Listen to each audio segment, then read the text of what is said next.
करीब 42 साल का एक आदमी अपने खास दोस्त के पास बैठा हुआ था। इसी बीच में दोनों की बातचीत का सिलसिला चल रहा था और बातचीत करते करते जब उसने अपने मोबाइल देखा तो मोबाइल देखते ही पता चलता है कि उसके मोबाइल की बैटरी ख़त्म हो चुकी है। अपने दोस्त से कहता है कि क्या मैं तुम्हारा मोबाइल का इस्तेमाल कर सकता हूँ। दोस्त ने कहा कोई दिक्कत नहीं है, कोई बात नहीं है। इसी बीच में दोस्त ने दोस्त को मोबाइल दे दिया और मोबाइल देने के बाद वो अपनी पत्नी को मैसेज करता है। लेकिन जब मैसेज कर रहा था तो उसने ये बताने की कोशिश नहीं की कि वो उसका पति बात कर रहा है, बल्कि ऐसा ही जाहिर होने दिया जिसका वो मोबाइल है वही बात कर रहा है। शुरुआत होती है, भाभी जी आप खाना बहुत अच्छा बनाती हैं, आप देखने में बहुत अच्छी हैं, आप बातें बहुत अच्छी करती हैं। भाभी की एक एक बात की तारीफ़ करना शुरू कर दिया। जो भाभी के अंदर जितनी भी अच्छाइयाँ थीं उस अच्छाइयों पर बातचीत का सिलसिला शुरू हो जाता है।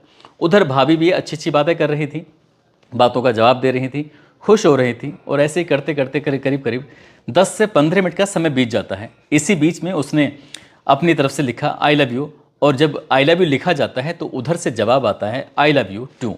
आई लव यू टू का जवाब आते ही अब ये व्यक्ति बड़ा परेशान हो जाता है, सोचने पर मजबूर हो जाता है। उसने सोचा कि शायद यहीं से कुछ ऐसी बात हुई है जिसकी उसने कल्पना नहीं की थी, और वो कल्पना जाकर रुकती है एक कत्ल पर। कत्ल भी इतना भयानक रूप में होता है, कोई सोच भी नहीं सकता कि ऐसा भी कोई करेगा। जब पुलिस ने इस घटनाक्रम का खुलासा किया था तो कातिल एक गलती कर जाता है और उस गलती की वजह से वो पकड़ा जाता है। हालांकि पुलिस ने उसे पकड़ा जरूर, लेकिन पुलिस इस मामले में कोई सबूत नहीं जुटा पाई है। पुलिस का दावा यह है कि हमने सबूत जुटा लिए हैं, लेकिन अदालत में ये केस कितने दिन टिक पाएगा इसकी कोई गारंटी नहीं है। आज की इस कहानी के माध्यम से यही जानने और समझने की कोशिश करते हैं कि आखिरकार उसने गलती क्या की थी और कत्ल कैसे किया।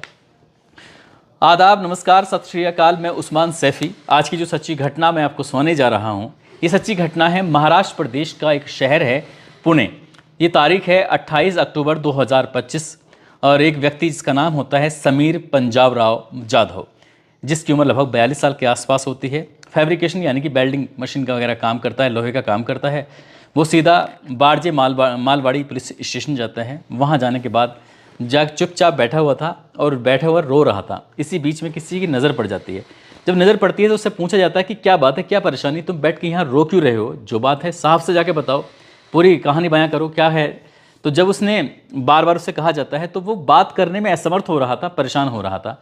साहब की नज़र पड़ जाती है। साहब उसे अपने पास बुलाते हैं। बुलाने के बाद उसे पास से बिठाते हैं और बिठाने के बाद कहते हैं कि तुम परेशान क्यों हो रहे हो, क्या बात है। रोते हुए कहता है कि साहब 26 अक्टूबर 2025 की दोपहर 2:15 के बाद से उसने उसकी पत्नी को नहीं देखा है। मैं बहुत ज़्यादा परेशान हूँ, 2 बच्चे हैं, माँ हैं, वो बहुत ज़्यादा परेशान हो रहे हैं। आखिरकार करूँ तो क्या करूँ। ऐसी कोई जगह नहीं है जहाँ मैंने अपनी पत्नी को तलाश नहीं किया है, ढूंढा नहीं है, लेकिन मेरी पत्नी मिल ही नहीं रही है। अब आप ही कुछ मदद कर दीजिए। पुलिस वाले ने ये बात सुनी। उसने कहा कि बिल्कुल परेशान होने की ज़रूरत नहीं है, जो भी बात है वो लिख कर एक कागज़ पर दो, उसके बाद फिर हम इस मामले की जांच पड़ताल में जुट जाएंगे। जैसा पुलिस वालों ने कहा उसने ठीक वैसा ही किया। आखिरकार समीर ने एक एप्लीकेशन दी। एप्लीकेशन के आधार पर गुमशुदगी में मुकदमा दर्ज हो जाता है। शुरुआत में पुलिस इस मामले को ऐसा लग रहा था कि बहुत ज़्यादा गंभीरता से लेगी, लेकिन शुरुआत से ही पुलिस ने इस मामले को उतनी गंभीरता से नहीं लिया जितना शायद उसे लेना चाहिए था। एफआईआर दर्ज कर ली जाती है। उससे पूछा जाता है तो वो कहता है कि साहब 2:15 के आसपास का वक्त था और 26 अक्टूबर की ये तारीख थी, और ये श्री राम मिसल हाउस है जो कि गोगलवाड़ी फाटा एक इलाका है, सिंधेवाड़े के आसपास मैंने आखिरी बार उसको अपनी पत्नी को देखा था। इसके बाद उसका कहीं भी आता पता नहीं है, कहीं देखा नहीं गया। पुलिस वालों ने जो उस इलाके का एक स्टेशन लगता है राजगढ़ पुलिस स्टेशन, वहाँ की पुलिस से भी कहा कि इस मामले की जो जांच पड़ताल होनी चाहिए वो राजगढ़ से होनी चाहिए, लेकिन वो पहुँच जाता है वारजे पुलिस स्टेशन में। लेकिन वारजे पुलिस स्टेशन और राजगढ़ दोनों ने आपस में कोऑर्डिनेशन बनाया, और कोऑर्डिनेशन बनाने के बाद कहा कि ठीक है, इस मामले की जांच पड़ताल हम लोगों को मिलके ही करनी चाहिए। लेकिन पुलिस ने जैसे एफआईआर दर्ज कर ली। एफआईआर दर्ज करने के बाद एक बार तो बातचीत की पूरी ईमानदारी के साथ, पूरी पुख्ता तरीके से, लेकिन आगे चल के उतनी ईमानदारी से बात नहीं कर पा रहे थे। अभी तारीख अगली बदल जाती है, 29 अक्टूबर आ जाता है। 29 अक्टूबर की सुबह की बात थी। वो संतरी के सामने जाकर खड़ा हो जाता है। संतरी देखते ही कहता है कि तुम तो कल भी आए थे। कह रहा कि जब कल आया था, कल तो पुलिस ने एफआईआर दर्ज कर ली, बस ये जानने के लिए आया था कि आखिरकार मेरी पत्नी के मामले में कुछ प्रोग्रेस है या नहीं है, बस यही जानने के लिए आया था। वो अंदर उसे भेज देता है बड़े साहब के पास, और बड़े साहब देखते कहते हैं कि आप घर जाओ और हमारी टीम पूरा काम कर रही है, आप चिंता मत करो, हम जल्दी ही तुम्हारी पत्नी को तलाश करके ले आएंगे। जब ये बात आती है वो घर चला जाता है। ऐसे ही 30 अक्टूबर को जाता है, 31 अक्टूबर को जाता है, 1 नवंबर को, 2 नवंबर को। इस तरह से लगातार वो हर दिन जाता था। हर दिन जाते ही बड़े अधिकारी के पास जाके हाथ जोड़कर खड़ा हो जाया करता था, और जो बात करता था तो आंखों से आंसू टपकते रहते थे। बस पुलिस वालों को भी उस पर दया आ रही थी। उसके 2 बच्चे हैं, एक बच्चा उसका 3री क्लास में पढ़ता है, दूसरा बालक है उसका वो 5वीं क्लास में पढ़ता है। छोटे बच्चे हैं। उधर माँ भी है, माँ भी परेशान हो रही थी कि बहू कहाँ चले गई है। इससे पहले कभी नहीं हुआ। साल 2017 में शादी हुई थी। इन दोनों मियाँ बीवी के बीच कभी कोई झगड़ा भी नहीं हुआ, कुछ फसाद भी नहीं है, लेकिन बीवी का अचानक से यूँ चले जाना वाकई ये परेशान करने वाली बात तो थी। जब वो अपने काम पे जाता है तो काम पे जाने से पहले वो एक बार पुलिस वालों के पास ज़रूर जाता है, ये जानने के लिए कि साहब मेरी बीवी के मामले में कुछ प्रोग्रेस हुई कि नहीं हुई। अब एक दिन ऐसा होता है कि एक बड़े साहब होते हैं, डीसीपी संभाजी कदम, उनके सामने वो जैसे उस थाने के अंदर जाते हैं। थाने के अंदर जाने के बाद वो पुलिस वालों से बातचीत कर रहा था। इसी बातचीत को डीसीपी साहब ने सुन लिया और देख लिया। जब वो बात कर रहा है तो अपनी बीवी के गायब होने की, गुमशुदगी की पूरी बात बता रहा था। अधिकारी ने कहा कि अभी कुछ नहीं कहना, साहब आए तो साहब से हम लोग बात करेंगे, उसके बाद फिर तुम्हारे मामले में बातचीत करेंगे। लेकिन साहब की जैसी नज़र पड़ती है, साहब उसे बुलाते हैं। उसे बुलाने के बाद उससे पूछ रहे थे कि क्या बात है, तुम यहाँ क्यों आए हो, क्या परेशानी है। उसने फिर से वही कहानी को दोहराना शुरू कर दिया कि मेरी पत्नी 26 अक्टूबर 2025 की दोपहर लगभग 2:15 से गायब है। राजगढ़ थाना क्षेत्र की एक जगह लगती है, वहाँ पर उसे अंतिम बार देखा गया था। उसके बाद कुछ उसका अता पता नहीं है। लेकिन यहाँ पर जो आईपीएस ऑफिसर होते हैं, इनकी डीसीपी जो होते हैं, उनके दिमाग खटक जाता है। पहली बार जब वो सिपाही से बात कर रहा है और उसने दरोगा से बातचीत की थी, तब वो बातचीत में कुछ अलग तरह से बोल रहा था, डीसीपी के सामने कुछ अलग तरह से बात कर रहा था। इसके बाद वो उसे पानी पिलाते हैं, कहते हैं कि थोड़ी देर के बाद आना, फिर बात करते हैं। लेकिन उसे थाने में ही बिठा दिया जाता है। 10 मिनट, 15 मिनट, 20 मिनट के बाद करीब करीब फिर से एक आवाज़ लगाई जाती है। जो व्यक्ति बाहर खड़ा हुआ है, समीर जिसका नाम है, उसको अंदर भेजो, उससे बातचीत करनी है। समीर अब अधिकारी के सामने आता है, और जैसे अधिकारी के सामने आता है तो वो पूछा जाता है कि हाँ क्या बात थी, जरा शुरू से बताने की कोशिश करो, मैं थोड़ा बिजी था इसलिए तुमसे बातचीत नहीं कर पाया। जब उसने फिर से बताना शुरू किया है तो जो पहले इस आईपीएस ऑफिसर से बोल रहा था वैसी बात नहीं कर रहा था, लेकिन अब की बार कुछ नया तथ्य है, नई चीज़ें निकल के सामने आती हैं। तभी आईपीएस ऑफिसर का दिमाग खटक जाता है, खनक जाता है। वो कहता है अपनी टीम से कि हो ना हो इसकी बीवी जो गायब हुई है, बीवी के गायब होने में इसी के ही हाथ है, इससे पूछताछ करनी चाहिए। पुलिस वालों ने जब उससे पूछताछ वाली बात आती है तो उसको बिठाया जाता है, उससे बातचीत की जाती है।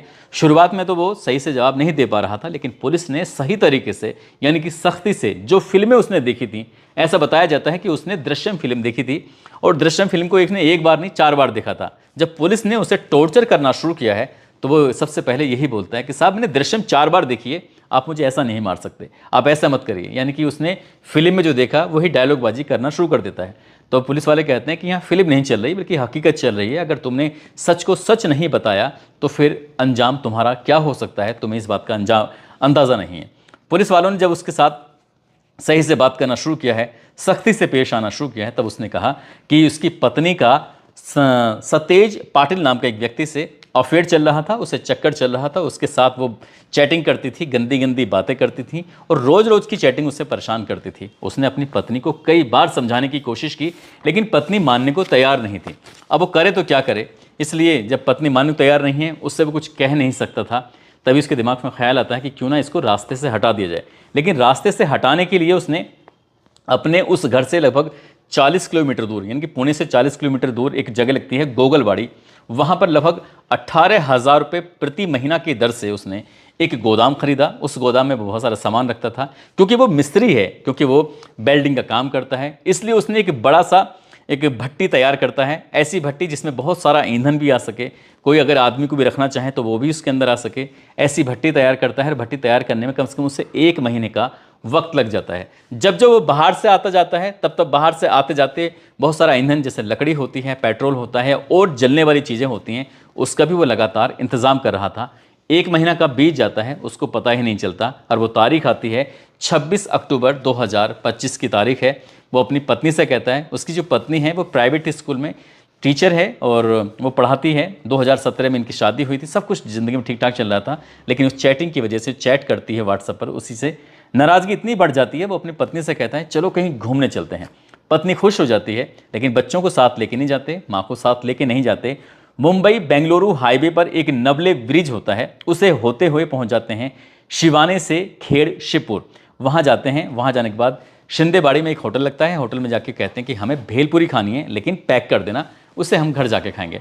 अब वहाँ भेलपुरी लेते हैं, भेलपुरी लेने के बाद जहाँ पर वो गोदाम किराए पर लिया हुआ था गोगलबाड़ी में, वहाँ पहुँच जाते हैं। पति और पत्नी बैठ के आराम से इत्मीनान से भेलपुरी खा रहे थे और इसी बीच में इसको मौका मिल जाता है, और जैसे ही मौका मिलता है तो वो अपनी पत्नी का गला पकड़ लेता है और अपनी पत्नी का गला तब तक पकड़ता है, तब तक दबाता है जब तक कि उसके प्राण नहीं निकल जाते। 10 मिनट का समय लगता है। जब उसकी पत्नी मर जाती है, उसे पूरी तरह से इत्मीनान हो जाता है कि अब ये ना कोई आवाज़ करेगी ना कोई विरोध करेगी और इसकी सांसें थम चुकी हैं। जब उसे पूरी तसल्ली हो जाती है तो जो उसने एक बहुत बड़ा सा भट्टी बनाई थी, तैयार की थी, उस भट्टी में अपनी पत्नी को डालता है। हालांकि पहले वो ईंधन रखता है, ईंधन रखने के बाद पत्नी को डालता है। वो ठीक वैसे ही प्रोग्राम बनाता है जैसे कि एक चिता पर किसी इंसान की लाश को जलाया जाता है। चिता बनाई जाती है लोहे की भट्टी में और उसमें वो आग लगा देता है। उसका तब तक जलने का इंतज़ार करता है जब तक वो पूरी तरह से राख नहीं हो जाती। जैसे राख हो जाती है, दिन निकलता है। 27 अक्टूबर 2025 की तारीख थी। नज़दीकी में ही एक नदी बह रही थी। उसने जो भी राख थी उस राख को इकट्ठा करता है। इकट्ठा करने के बाद उस राख को उस नदी में बहा देता है। अब यहाँ पर जो उसने भट्टी तैयार की थी, थोड़ी बहुत ईंटों का प्रयोग किया था, उन ईंटों को भी खुर्द-बुर्द कर देता है और उसे भी दूर दराज इधर उधर फेंक देता है, बिल्कुल पूरी तरह से ख़त्म कर देता है। रही बात उस लोहे की भट्टी की, लोहे की भट्टी को लेके जाता है और ले जाने के बाद उसे किसी कबाड़ी वाले को बेच देता है। कहता है कि साहब मैं इसका क्या करूँगा, मेरे को समझ में नहीं आता। इसलिए जो भी दाम मिलते हैं उसको मिलने के बाद वो सब ये काम करता है। अब सीधा घर जाता है। घर जाने के बाद अपने बच्चों से पूछता है, अपनी माँ से पूछता है कि क्या तुमने उसे देखा है पत्नी को। लेकिन पत्नी का कुछ अता पता था ही नहीं। जब पत्नी जब उसका कोई अता पता नहीं चलता है तब वो थोड़ा परेशान हो जाता है। अंजलि नाम उसकी पत्नी का। अंजलि घर पे नहीं मिलती है। वो ऐसा नाटक करने लगता है जैसे कि कहीं वो अचानक से गायब हो गई है। अंजलि जहाँ जहाँ भी जाती थी, जिससे बातचीत करती थी, जिस विद्यालय में पढ़ाती थी, जो उसके रिश्तेदार थे, हर किसी से बातचीत करता है। इतना सीरियस होकर बातचीत कर रहा था कि छोटे बच्चे बहुत ज़्यादा परेशान हैं। पूरा जो उसने किया था, पूरा षड्यंत्र, पूरा उसने जो एक स्वांग रचा था, उस स्वांग बिल्कुल असली जैसा दिखने लगता है।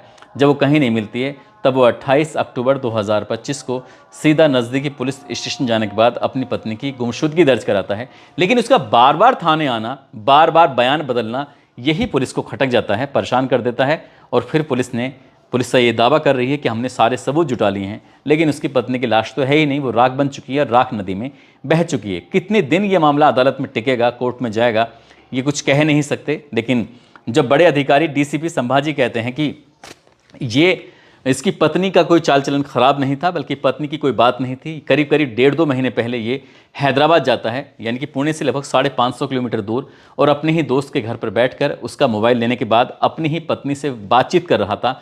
हो सकता है कि इसके बातचीत करने के अंदाज से इसकी पत्नी को यह अंदाज़ा हो गया हो कि दोस्त बात नहीं कर रहा है बल्कि उसका पति बात कर रहा है। इसीलिए उसने आई लव यू की जगह आई लव यू टू का जवाब दिया था। पत्नी में कोई खोट नहीं था, बल्कि खोट था तो इसके अंदर इसका किसी महिला से अवैध संबंध या चक्कर चल रहा है, और ये उस चक्कर को बरकरार रखने के लिए अपनी पत्नी से दूरी बनाना चाहता था। और पत्नी शायद इस बात का विरोध करती होगी, इसलिए उसने उसे रास्ते से हटाने की पूरी प्लानिंग की थी। लेकिन प्लानिंग भले ही चाहे कितनी सटीक की हो, चाहे उसने कोई सबूत छोड़ा है नहीं छोड़ा है, लेकिन ये केस ज़्यादा दिन तक अंधेरे में नहीं रहता है, उजाला होता है, पता चल जाता है कि कातिल कौन है। पुलिस ने कातिल को गिरफ्तार किया। 7 नवंबर 2025 को घटनाक्रम का खुलासा हो जाता है, और खुलासा करने के बाद जब ये लोगों को पता चलता है तो यकीन नहीं हो रहा था, और यकीन उन दोनों बच्चों को भी नहीं हो रहा था। जो बच्चा 3री क्लास में पढ़ता है, जो बच्चा इसका 5वीं क्लास में पढ़ता है, कि पिताजी आखिरकार माँ को ऐसा कैसे मार सकते हैं। यानी कि उसकी माँ को भी यकीन नहीं है कि वो बहू को ऐसा कैसे मार सकता है। दोस्तों, इस पूरे घटनाक्रम को सुनाने का उद्देश्य किसी को परेशान करना नहीं है, किसी का दिल दुखाना नहीं है, बल्कि आपको जागरूक करना है, आपको सचेत करना है, आपको बताना है दृश्यम फिल्म जैसी फिल्म है या और अन्य कोई ऐसी क्राइम की सीरीज आती हैं, उनको चाहे आप एक बार नहीं 100 बार देख लीजिए, लेकिन कहीं ना कोई गलती कर दी जाती है। ये जो फिल्म देखते हैं, ये जो कुछ सीरियल देखते हैं, ये उसका एंड नहीं देखते, क्योंकि एंड में हर कातिल, हर अपराधी पकड़ा ही जाता है, उसे सलाखों के पीछे जाना ही पड़ता है। काश वो फिल्म देखें तो आखिर का पार्ट ज़रूर देखें। ध्यान में रखें कि देर हो जाएगी लेकिन वो पकड़े ज़रूर जाएंगे। इसलिए कोई भी क्राइम, कोई भी अपराध करने से पहले हज़ारों बार सोचना चाहिए और ऐसा कोई गलत काम नहीं करना चाहिए। जाते जाते भंवर सिंह हैं, सत्यम पासवान हैं जो कि बिहार के रहने वाले हैं, जावेद खान जो कि दिल्ली के रहने वाले हैं। आज इनका जन्मदिन है। इन सभी को जन्मदिन की ढेरों सारी शुभकामनाएं, बहुत बहुत मुबारकबाद। कुछ लोगों ने नाम लेने की अपील की है, जिसमें सुमन शर्मा, गरिमा सिंह, परविंदर कुमार, शहजाद अली, उमेश कुमार पटेल, अजहान खान, नितेश गौतम, राजेश्वर कुशवाहा, जिया अंसारी, गुड़िया कुमारी, विशाल चौधरी, खुशबू यादव, रंजीत सिंह, बलवंत सिंह, राजीव सिंह कुमार, प्रिंस बंसल, रफ़ीक खान, तौफीक सहारनपुरी, कोमल चौधरी, मुराद खान, दिलीप, संदीप, वर्षा गोस्वामी, टोनी, शिव कुमार पासवान। आप सब लोग अपना ख्याल रखें, सुरक्षित रहें। जय हिंद, जय भारत।